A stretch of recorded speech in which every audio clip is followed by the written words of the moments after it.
नमस्कार विद्यार्थियों, कवि परिचय की अगली कड़ी में आज के हमारे कवि हैं रामनरेश त्रिपाठी। चलिए इनका जीवन परिचय जानते हैं। रामनरेश त्रिपाठी का जन्म 1881 ईस्वी में उत्तर प्रदेश के जौनपुर जिले के कोयरीपुर नामक स्थान पर हुआ। इनकी आरंभिक शिक्षा विधिवत नहीं हुई। इन्होंने स्वाध्याय से हिंदी, अंग्रेजी, बांग्ला और उर्दू का ज्ञान प्राप्त किया।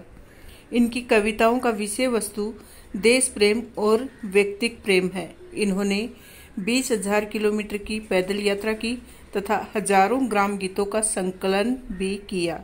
इनकी मृत्यु 1962 ईस्वी में हुई।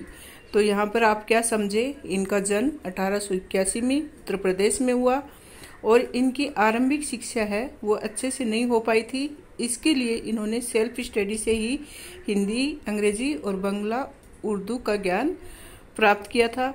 और इनकी जो कविताएं हैं वो ज़्यादातर देश प्रेम से संबंधित है और व्यक्तिक प्रेम से संबंधित है।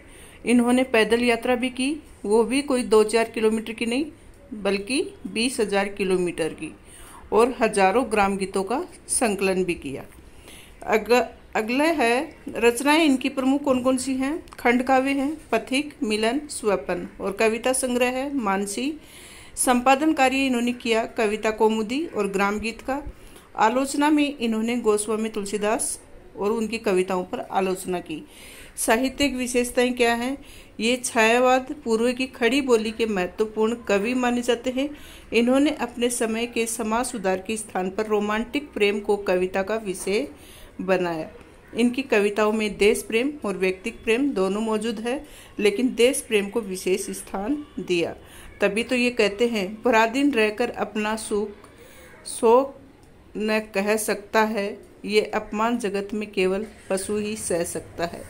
कि जो पशु प्रवृत्ति का है वही मतलब पराधीनता को सहन कर सकता है, बल्कि मनुष्य तो स्वतंत्रता के लिए हमेशा लड़ाई लड़ता है।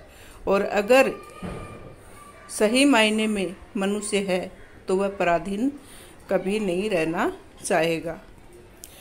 कविता कौमुदी संकलन में इन्होंने हिंदी, उर्दू, बांग्ला और संस्कृत की लोकप्रिय कविताओं का संकलन किया है। ग्राम गीतों के संकलन में इन्होंने लोक साहित्य का संरक्षण किया। हिंदी में ये बाल साहित्य के जनक माने जाते हैं। इन्होंने कई वर्ष तक वानर नामक बाल पत्रिका का संपादन भी किया। तो वानर नामक पत्रिका का संपादन किया और बाल साहित्य से संबंधित इन्होंने बहुत सी कविताएं लिखी, जिसमें मौलिक एवं शिक्षाप्रद कहानियाँ, प्रेरक प्रसंग आदि प्रकाशित होते थे। जो वानर नामक पत्रिका थी वो बाल साहित्य से संबंधित होती थी और उसमें शिक्षाप्रद कहानियाँ और प्रेरणादायक प्रसंग होते थे।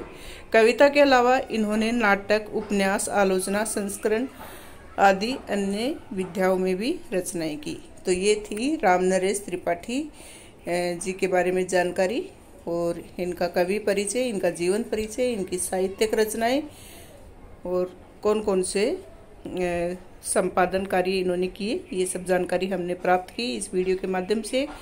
वीडियो कैसा लगा और आपको जानकारियाँ किस तरह से समझ में आ रही हैं, कमेंट अवश्य करें। किसी भी प्रकार का कोई डाउट हो तो ज़रूर बताएं। Thank you so much.